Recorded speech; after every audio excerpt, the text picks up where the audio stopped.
Chers collègues,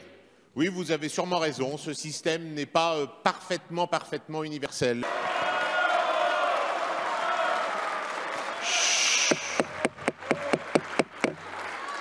Oui, Monsieur le Président, nous continuons notre travail des mots,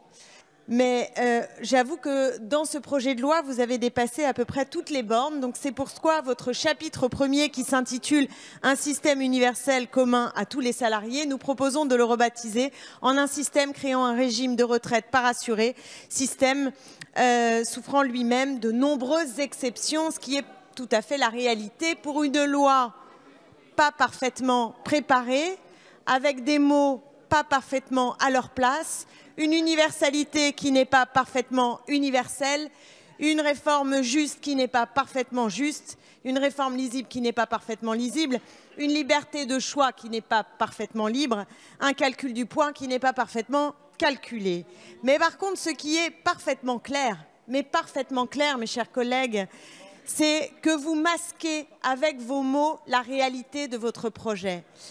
Et ce que nous voulons révéler en discutant, en disputant, alinéa par alinéa, ce que vous annoncez et qui ne se retrouve pas dans la réalité concrète de votre loi,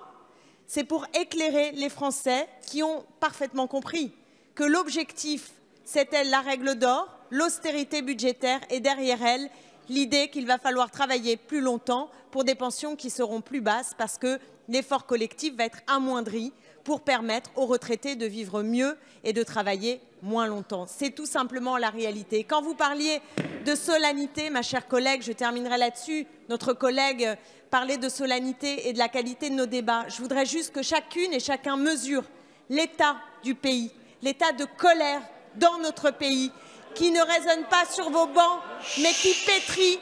l'activité parlementaire sur les bancs d'opposition de gauche. Merci, chers collègues.